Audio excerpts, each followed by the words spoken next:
ನಮ್ಮ ಚಳ್ಳಕೆರೆ ನ್ಯೂಸ್ಗೆ ಸ್ವಾಗತ. ನಾನು ಜಯಶ್ರೀ. ಇಂದಿನ ಪ್ರಮುಖ ಸುದ್ದಿಗಳು.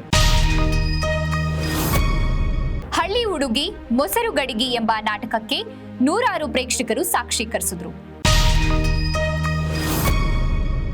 ಚಿತ್ರದುರ್ಗ ತಾಲೂಕಿನ ತುರುವನೂರು ಗ್ರಾಮದಲ್ಲಿ ನಡೆಯುತ್ತಿರುವ ರಸ್ತೆ ಅಗಲೀಕರಣದ ಕಾಮಗಾರಿಯನ್ನು ವೀಕ್ಷಣೆ ಮಾಡಿ ಅಧಿಕಾರಿಗಳೊಂದಿಗೆ ಚರ್ಚಿಸಿದ ಶಾಸಕ ಟಿ ರಘುಮೂರ್ತಿ. ಚಳ್ಳಕೆರೆ ನಗರದ ತಾಲೂಕು ಪಂಚಾಯತ್ ಸಭಾಂಗಣದಲ್ಲಿ ನಡೆದ ಪತ್ರಿಕಾ ದಿನಾಚರಣೆಯ ಕಾರ್ಯಕ್ರಮದಲ್ಲಿ ಪಾಲ್ಗೊಂಡ ಶಾಸಕ ಟಿ ರಘುಮೂರ್ತಿ. ಚಳ್ಳಕೆರೆ ನಗರದ ಗಾಯತ್ರಿ ಕಲ್ಯಾಣ ಮಂಟಪದಲ್ಲಿ ನಡೆದ ಕವಿಗೋಷ್ಠಿ ಮತ್ತು ಪ್ರತಿಭಾ ಪುರಸ್ಕಾರ ಕಾರ್ಯಕ್ರಮದಲ್ಲಿ ಪಾಲ್ಗೊಂಡು ಮಾತನಾಡಿದ ಶಾಸಕ ಟಿ ರಘುಮೂರ್ತಿ. ದೇವರ ಎತ್ತುಗಳಿಗೆ ಮೇವು ವಿತರಣಾ ಕಾರ್ಯ ತುಂಬಾ ಪವಿತ್ರವಾದ ಸೇವೆ ಎಂದ ಶಾರದಾಶ್ರಮದ ಪೂಜ್ಯ ಮಾತಾಜಿ ತ್ಯಾಗಮಯಿ.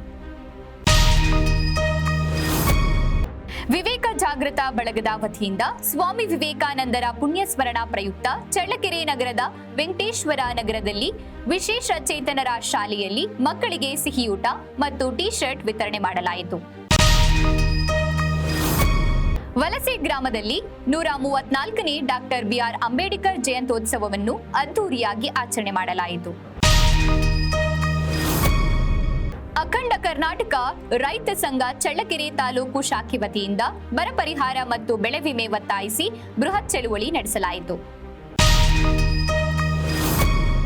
ಕಳೆದು ಹೋಗಿದ್ದ 80 ಫೋನ್ಗಳನ್ನು ಪತ್ತೆ ಹಚ್ಚಿದ ಪೊಲೀಸರು. ಪ್ರಾಣಾಯಾಮದಿಂದ ಶ್ವಾಸಕೋಶ ಬಲಿಷ್ಠಗೊಳಿಸಬಹುದು ಎಂದ ಬವರ್ಲಾಲ್.